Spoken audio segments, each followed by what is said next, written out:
నమస్తే, welcome to 4 sides TV prime time news. And Vijayashankar. ముందుగా headlines చూద్దాం. మీకు మీ పార్టీకి ఒక దండం, కిషన్ రెడ్డికి రాజా సింగ్ రాజీనామా లేఖ.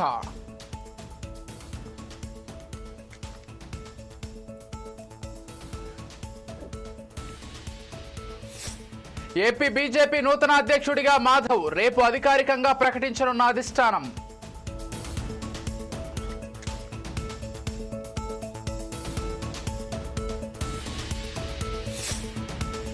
లిక్కర్ కేసులో కీలక మలుపు, సిట్ అదుపులో చెవిరెడ్డి, 2 పిఏలు.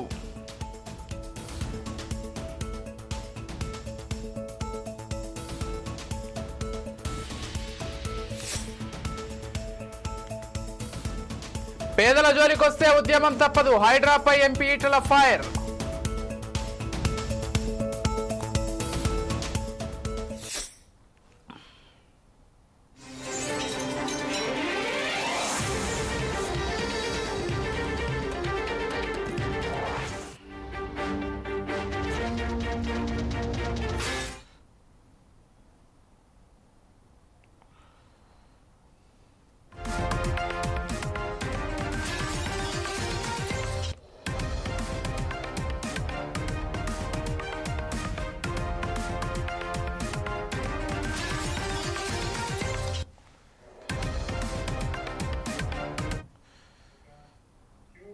ఏపీ మద్యం కుంభకోణం కేసు కీలక మలుపు తిరిగింది. మాజీ ఎమ్మెల్యే చెవిరెడ్డి భాస్కర్ రెడ్డి పిఏలు బాలాజీ నవీన్ ను సిట్ బృందం అదుపులోకి తీసుకుంది. ఎన్నికల సమయంలో తెలంగాణ నుంచి ఏపీ సరిహద్దుల్లోకి 8,20,00,000 రూపాయల సొమ్మును బాలాజీ తీసుకొచ్చినట్లు సమాచారం.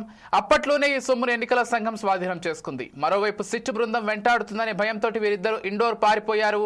అయితే ఇండోర్ నుంచి ఏపీలో వైసీపీ నేతలకు ఫోన్ చేస్తుండటంతో లొకేషన్ ఆధారంగా ఇండోర్ కు వెళ్లాయి సిట్ బృందాలు. సెల్ ఫోన్ సిగ్నల్స్ ఆధారంగా ఇద్దరిని సిట్ బృందం ఇండోర్ లో అదుపులోకి తీసుకుంది.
ఏపీ మద్యం కుంభకోణం కేసు కీలక మలుపు తిరిగింది. మాజీ ఎమ్మెల్యే చెవిరెడ్డి భాస్కర్ రెడ్డి పిఏలు బాలాజీ నవీన్ ను సిట్ బృందం అదుపులోకి తీసుకుంది. ఎన్నికల సమయంలో తెలంగాణ నుంచి ఏపీ సరిహద్దుల్లోకి 8,20,00,000 రూపాయల సొమ్మును బాలాజీ తీసుకొచ్చినట్లు సమాచారం. అప్పట్లోనే ఈ సొమ్మును ఎన్నికల సంఘం స్వాధీనం చేసుకుంది. మరోవైపు సిట్ బృందం వెంటాడుతుందనే భయంతో వీరిద్దరూ ఇండోర్ పారిపోయారు. అయితే ఇండోర్ నుంచి ఏపీలో వైసీపీ నేతలకు ఫోన్ చేస్తుండటంతో లొకేషన్ ఆధారంగా ఇండోర్ కు వెళ్లాయి సిట్ బృందాలు. సెల్ ఫోన్ సిగ్నల్స్ ఆధారంగా ఇద్దరిని సిట్ బృందం ఇండోర్ లో అదుపులోకి తీసుకుంది.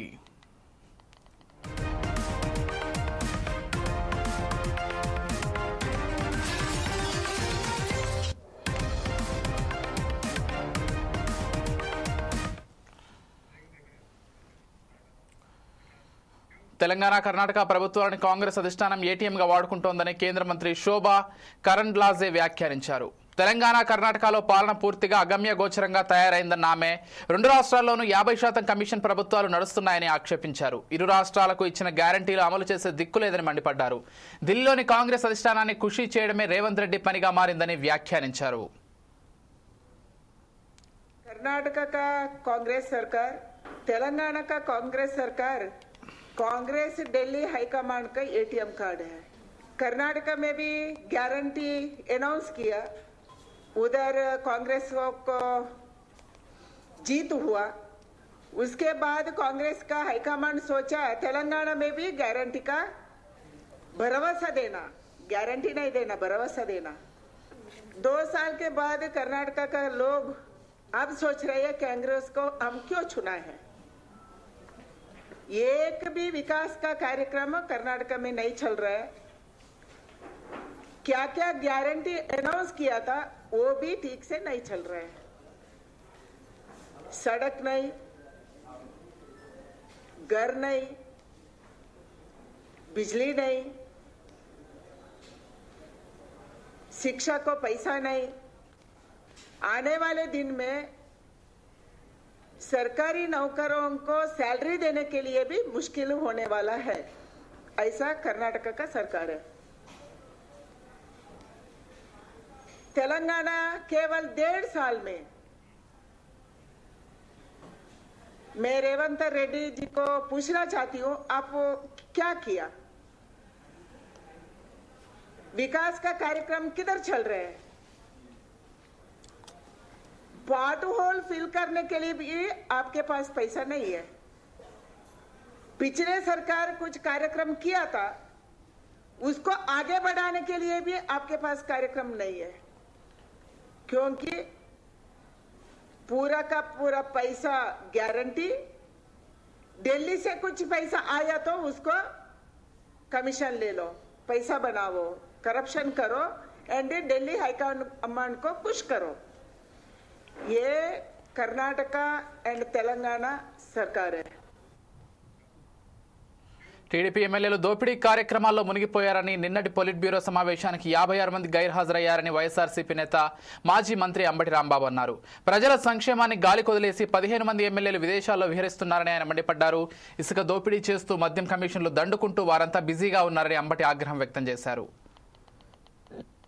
సమావేశంలో ఆహ్వానితుల్లో 56 మంది గైర్హాజరయ్యారట. దానిలో చిత్రం ఏంటంటే 15 మంది శాసనసభ్యులు రాలేదట. ఆ 15 మంది ఎక్కడ ఉన్నారో తెలుసా? విదేశాల్లో విహరిస్తున్నారట. దీన్ని బట్టి అర్థమవుతున్నది ఏంటి? ఎమ్మెల్యేలకు పెద్దగా పట్టల. ఎందుకు పడుతుందని అడుగుతా ఉన్నా. చంద్రబాబు నాయుడు గారు వారికి టిక్కెట్లు ఇచ్చి ఒక్కొక్కరిని 50 కోట్లు 100 కోట్లు ఖర్చు పెట్టించిన తర్వాత వాళ్ళు ఏ పనిలో ఉన్నారో మీకు తెలుసు, నాకు తెలుసు, చంద్రబాబు నాయుడు గారికి కూడా తెలుసు. ఈ 50 కోట్లు ఎలా పీక్కున్నాం, ఈ 100 కోట్లు ఎలా పీక్కున్నాం? ఇసుక అమ్ముదామా, మట్టి అమ్ముదామా, బెల్ట్ షాపులు పెడదామా, లేకపోతే గంజాయి వ్యాపారం చేద్దామా, లేకపోతే బియ్యం వ్యాపారాన్ని తరలిద్దామా? ఇదే పనిలో ఉన్నారు. ఎక్కడైనా ట్రాన్స్ఫర్లు బోనస్ఫర్ ఉంటే క్యాష్ తీసుకుని ట్రాన్స్ఫర్ చేద్దామా? ఈ పనిలో ఉన్నారు తప్ప సంక్షేమ కార్యక్రమాల్ని అమలు చేయటంలో కానీ, రాష్ట్రంలో అభివృద్ధి తీసుకురావడానికి కానీ ఈషన్ మాత్రం కూడా పనిచేసే కార్యక్రమంలో లేరు. అయినా కూడా చంద్రబాబు నాయుడు గారు మా పరిపాలన మంచి పరిపాలన, మంచి ప్రభుత్వం డైలాగ్ బాగుంది కదా. మీరు ఒకటి చూస్తే ఎన్నికలకు ముందు చంద్రబాబు నాయుడు గారు బ్రహ్మాండమైన డైలాగులు చెప్పారు. భవిష్యత్ బాబు షూరిటీ, భవిష్యత్ గ్యారంటీ. బాబు షూరిటీ అంట, భవిష్యత్ గ్యారంటీ అంట. ఏ భవిష్యత్ గ్యారంటీ నాకు అర్థం కాల. బాబు షూరిటీ, భవిష్యత్ గ్యారంటీ అని ఇంటింటికి ఓదరు కొట్టారు. సంవత్సర పాలన అయింది. ఇప్పుడు ఏమంటున్నారు తెలుసా మీకు? బాబు షూరిటీ, మోసం గ్యారంటీ. ఈ సంవత్సరంలో మోసం మాత్రం బ్రహ్మాండంగా గ్యారంటీగా చంద్రబాబు నాయుడు గారు ఇచ్చారు అని. మాది మంచి ప్రభుత్వం. ఎవరు చెప్పుకుంటున్నారు? ఆయనే చెప్పుకుంటున్నాడు, జనం చెప్పుకోవట్లే. జనం ఏం చెప్పుకున్నారు తెలుసా? హామీలు ఇచ్చి ముంచిన ప్రభుత్వం చంద్రబాబు నాయుడు గారిది అనేటువంటి మాట చెప్పుకుంటున్నాడు. అసలు ఒక విషయాన్ని ఇక్కడ నేను మీకు చెప్పాలి, రాష్ట్ర ప్రజానీకానికి తెలిసిందే. అదేంటంటే ఒక అసత్యాన్ని, ఒక అబద్ధాన్ని పదే పదే పదే పదే చెప్పి ప్రజల్ని నమ్మించవచ్చు అనుకుంటారు పాపం చంద్రబాబు నాయుడు గారు. అదే ఆయన సిద్ధాంతం. రాజకీయాల్లో వచ్చిన దగ్గర నుంచి అదే, ఒక అసత్యాన్ని ఒక అబద్ధాన్ని చెప్పడం, దాన్ని ప్రచారం చేయటం. ఆయనకి నేను ప్రత్యేకంగా చెప్పను. సంగారెడ్డి జిల్లా పటాన్చెరులో పాషమైలారంలోని సిగాచి కెమికల్స్ పరిశ్రమలో రియాక్టర్ పేలిన ప్రమాదంలో 13 మంది చనిపోగా మరో 34 మంది ఆసుపత్రుల్లో చికిత్స పొందుతున్నారు. ఈ ఘటనపై మంత్రి దామోదర రాజనరసింహ స్పందించారు. దురదృష్టవశాత్తు జరిగిన ఘటనపై రాజకీయం చేయడం సరికాదని మంత్రి తెలిపారు. ఇక్కడ కూడా నిర్లక్ష్యమైన ఉండదు. ఇంకొక గంట 2 గంటల్లో పూర్తి సమాచారం వస్తుంది. ఎందుకంటే ఆ డెబ్రీస్కించి అవకాలకించి ఆ బాడీస్ని తీయాలంటే కొంచెం సమయం పడుతుంది. హాస్పిటల్లో ట్రీట్మెంట్ జరుగుతున్నది 34 మంది. ఆ లిస్టు కూడా మీకు ఇస్తాను నేను. వారికి కంపెన్సేషన్ కానీ గతంలో తెలంగాణ రాష్ట్రం ఏర్పడ్డ తర్వాత 9.5 సంవత్సరాలలో ఎప్పుడు కూడా ఒక కార్మికుడు మరణిస్తే అంత హైయెస్ట్ అనే కంపల్సరీ ఎవరు ఇవ్వలేదు, మా ప్రభుత్వం ఇచ్చింది. కనుక ప్రతి కార్మిక కుటుంబాన్ని కాపాడుకునే బాధ్యత మాది. మరణించిన కుటుంబాలకు ప్రగాఢ సానుభూతి. దీన్ని రాజకీయం చేయకండి. కంట్రోల్ రూమ్ ఏర్పాటు చేశాము. మా అంటూ కృషి కమిట్మెంట్ తోటి మా ప్రయత్నం మేము చేస్తున్నాము. కానీ ప్రతి ఒక్క సంఘటనని రాజకీయం చేయడం వల్ల వ్యక్తిత్వము దిగజారిపోతుంది. ఇప్పుడు రాజకీయాలకు పార్టీలకు అతీతంగా మనమందరం ఉండి ఆ కుటుంబాలకు బాధ్యతగా ఉండాలి. మనం కాపాడుకునే ప్రయత్నం చేయాలి. కనుక ఇప్పుడు మన దగ్గర ఉన్న సమాచారం ఓవరాల్ 46లో 12 మంది చనిపోయారు, 34 మంది ట్రీట్మెంట్లో ఉన్నారు. సో ఇంకా వీఆర్ హోప్ఫుల్ దట్ ఇంకేమి ఉండవు అనేది విశ్వసిస్తున్నాను. కానీ కంప్లీట్ లేదు సమాచారం ఇస్తున్నాం. ఇప్పుడు నేనే ఉన్నాను కదా, పొద్దున్న నుంచి నేనే కూర్చున్నా కదా. ఎందుకు కూర్చున్నా? 11:30 కూర్చున్నా నేను. పరిశ్రమలో ఫస్ట్ షిఫ్ట్లో జనరల్ షిఫ్ట్లో మొత్తం కలిపి 140 మంది ఉన్నట్టు స్థానిక నాకున్న సమాచారం ఏంటి అంటే 65 + 25 నాకున్న సమాచారం. ఎక్కువ ఉండొచ్చు, తక్కువ ఉండొచ్చు. నాకున్న సమాచారం అదే చెప్తున్నా కదమ్మా. That's what I am telling you. We will identify the people, let the final list come, we will give it. కారణాలు ఏమైనా తెలుసు? మేమంటున్నాం we are not technical experts to comment. మంత్రి గారు ఉన్నారు, వాళ్ళకి రిపోర్ట్ వస్తుంది, మీకు ఆ రిపోర్ట్ని అందిస్తాం. సో మనం it is a bad accident. ఎందుకు అయింది, ఏమైంది అది కూడా అవసరం. ఆ ఫ్యాక్టరీ మేనేజర్ ఎవరైతే రెస్పాన్సిబుల్ ఉన్నారో వారే చనిపోయినారు. ఆ బిల్డింగ్ ఏదైతే record, it is a bad accident. ఎందుకు అయింది, ఏమైంది అది కూడా అవసరం. ఆ ఫ్యాక్టరీ మేనేజర్ ఎవరైతే రెస్పాన్సిబుల్ ఉన్నారో వారే చనిపోయినారు. ఆ బిల్డింగ్ ఏదైతే రికార్డ్స్ ఉన్నదో ఆ బిల్డింగ్ అంతా కూలిపోయింది. So none of the records are also available. ఎందుకంటే ఆ ఫైర్లో ఆ రికార్డ్స్ పోయినాయి. So nothing is available here. Head ఆఫీస్లో కూడా ఏం తెలియదు వారికి. సో దీనికి నిజంగానే ప్రైమా ఫేసి నేను లేబర్ ఇన్స్పెక్షన్ రిపోర్ట్ ఏదైతే పోయిన సంవత్సరం ఈ ఫ్యాక్టరీకి వచ్చి ఇన్స్పెక్షన్ రిపోర్ట్ తీసుకున్నారో దాంట్లో కూడా నేను చదవడం జరిగింది. అక్కడ ఎక్కడ కూడా రియాక్టర్ బ్లాస్ట్ కాలేదు. దీంట్లో వారు చెప్పే ప్రకారంగా ప్రైమా ఫేసి ఏది కరెక్టో ఇంకా మనకు టెక్నికల్గా తెలియదు. అది ఎయిర్ డ్రాయర్ ప్రెషర్ రావడం వలన ఒక బ్లాస్ట్ అయింది. అక్కడ ఆక్సిజన్ ఉండే. So it further created a problem అని కొందరు చెప్తున్నారు. మనకు దీనిలో ఏంటి నిర్లక్ష్యము, ఏంటి ఈ కాజెస్ అన్నీ కూడా తెలిసే అవసరం ఉంది. నేను మా డిపార్ట్మెంట్ వారికి స్ట్రిక్ట్ ఇన్స్ట్రక్షన్స్ ఇచ్చాను. మేనేజ్మెంట్ని తొందరగా మీరు, ఎందుకంటే everybody is busy with rehabilitation, ఎట్లా వర్కర్స్ని మనం కాపాడుకోవాలని చెప్పి ఉన్నారు. కానీ దీంట్లో ఎంక్వైరీ చేసి నిజంగా నిర్లక్ష్యం ఎవరైతే ఉందో వానిపైన కఠినమైన చర్యలు తీసుకోవాలని చెప్పి కూడా చెప్పడం జరిగింది. ఇక ఈ ఘటనపై మంత్రి వివేక్ వెంకటస్వామి స్పందించారు. పరిశ్రమలో భద్రతపై త్వరలోనే ఒక కమిటీ వేస్తామని ఆయన తెలిపారు. ప్రమాదం జరిగిన వెంటనే సహాయక చర్యలు చేపట్టినట్లు ఆయన వెల్లడించారు.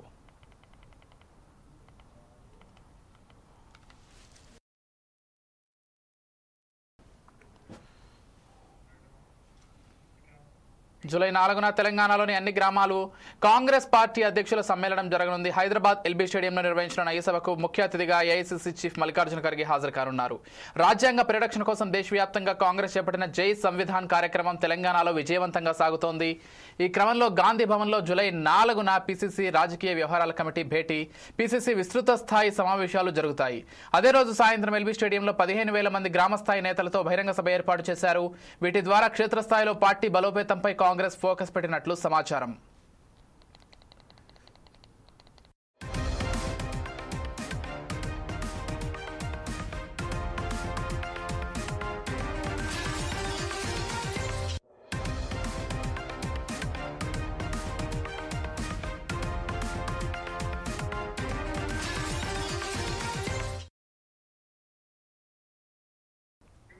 కామవరపుకోట భారత కమ్యూనిస్టు పార్టీ సిపిఐ ఏలూరు జిల్లా ద్వితీయ మహాసభలు వచ్చే నెల 5, 6, 7 తేదీల్లో చింతలపూడిలో జరుగుతాయని సిపిఐ కామవరపుకోట మండల కార్యదర్శి కంకిపాటి బుచ్చిబాబు తెలిపారు. ఈ నేపథ్యంలో గదుల రామస్వామి సిమెంట్ వర్క్స్ ఆవరణలో సిపిఐ ఏలూరు జిల్లా ద్వితీయ మహాసభలకు చెందిన గోడ పత్రికను ఆవిష్కరించారు. ఈ సందర్భంగా జిల్లా సమితి సభ్యుడు టీవీఎస్ రాజు మాట్లాడుతూ 1941వ సంవత్సరంలో చింతలపూడి తాలూకా ఏర్పడిందని, నాటి నుంచి నేటి వరకు సిపిఐ జిల్లా మహాసభలు జరగడం ఇదే ప్రథమం. 84 సంవత్సరాల తర్వాత చింతలపూడిలో సిపిఐ జిల్లా మహాసభలు జరపడం ఎంతో అభినందనదాయకమని ఆయన అన్నారు.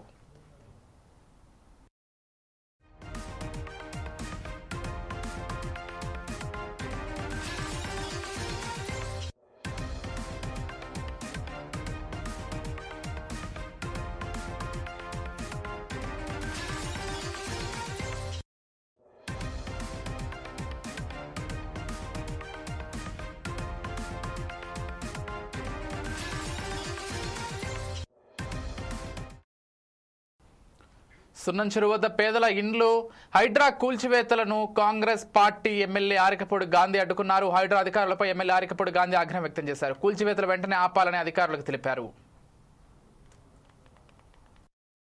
పేద మధ్యతరగతి కుటుంబాలు 40 సంవత్సరాల నాడు ప్లాటింగ్ కొనుక్కొని పర్మిషన్లు ఇచ్చినాక వాటిని కొడుతున్నారు చూసారా, దానికి వ్యతిరేకం. ఉన్న జెన్యున్గా ఏదైతే ఎఫ్టీఎల్ బఫర్ జోన్ ఏదైతే గతంలో, ఇవాళ ఎవరు చూడాల్సిన అవసరం లేదు, ఎవరు మేనేజ్ చేసేది కూడా ఏమి ఉండదు. దీనిలో క్లారిటీగా లైవ్లో ప్రతి వాళ్ళు కూడా కంప్యూటర్లో డౌన్లోడ్ చేసుకోవచ్చు. ఆ డౌన్లోడ్ చేసుకున్న ప్రకారం మార్కింగ్ చేసి బాధ్యత మేము తీసుకుంటాం తప్పించి అడ్డగోలుగా కూలగొట్టటాలు చేయటాలు అనేది మంచి పద్ధతి కాదు ఎవరైనా కూడా. ఎందుకంటే నేను ఇప్పుడే చెప్పా, గతంలో హైడ్రా అంటే వ్యతిరేక భావంతో ప్రజలు ఉన్నారు. ఇవాళ చాలా పాజిటివ్ వేవ్లో నడుస్తూ ఉన్నాయి. ముంపు ప్రాంతాలు ఉండవు, వాటర్ లెవెల్కి క్లియర్ చేస్తున్నారు. బ్రహ్మాండమైనటువంటి మెసేజ్. ఈ నీళ్లు తాగితే మీ ఆరోగ్యాలు, ఆస్తులు అమ్ముకున్నా కానీ ఆరోగ్యం కాపాడుకోలేరు. ఇది పొల్యూషన్ వాటర్ అని చెప్పేశారు. మనం గౌరవించాలా, అభినందించాలా, అప్రిషియేట్ చేయాలా. అంతే తప్పించి కొన్ని విషయాల్లో డీవియేట్ అవుతున్నారు. మరి కమిషనర్ గారికి తెలుసో తెలియదో నాకైతే ఐడియా లేదు. కమిషనర్ గారి దృష్టికి కూడా తీసుకెళ్తాం. 9 జాతీయ మిషన్లలో క్వాంటమ్ టెక్నాలజీ విప్లవం ఒకటని, అందుకే నేషనల్ క్వాంటమ్ మిషన్ ఏర్పాటైందని కేంద్ర శాస్త్ర సాంకేతిక శాఖ మంత్రి జితేంద్ర సింగ్ వెల్లడించారు. Amaravati quantum valley national work shop ను వీడియో కాన్ఫరెన్స్ ద్వారా ఆయన హాజరయ్యారు. ఏపీ ప్రభుత్వానికి అభినందనలు తెలిపారు. దేశంలోని 4 ప్రాంతాల్లో పరిశోధనా కేంద్రాలను ఏర్పాటు చేశామని తెలిపారు. 17 రాష్ట్రాల్లో 152 సంస్థలు ఈ క్వాంటమ్ సాంకేతికతపై పనిచేయనున్నాయన్నారు. ఏఐసిసిటిఈ ద్వారా బీటెక్ క్వాంటమ్ టెక్నాలజీ అందిస్తున్నట్లు వివరించారు. I wish to extend my heartfelt gratitude to the Honorable Chief Minister Shri Chandrababu Naidu Garuji and the Government of Andhra Pradesh for the groundbreaking initiative to establish a quantum valley in Amaravati. Thank you, Honorable Chief Minister, and congratulations to you and also your government. Friends, the National Quantum Mission, as we all know, is a key pillar in realizing the vision of Honorable Prime Minister with regard to the Atmanirbhar Bharat and also Viksit Bharat 2047. And this mission aims to foster self-reliance and strengthen India's innovative ecosystem, thus boosting global competitiveness and global capacities of India. And may I also add that under the visionary leadership of Honorable Prime Minister Shri Narendra Modi, India is rapidly advancing towards becoming a global leader in quantum technologies and also harnessing its exceptional scientific expertise as well as dynamic entrepreneurial spirit. And therefore, this moment today marks a significant leap in India's scientific and innovation journey. The collaboration between the IBM, the Tata Consultancy Stores, the L&T, and the government of Andhra Pradesh is not just a technical alliance. It is indeed a strategic investment in the future of India's technological leadership. I wish to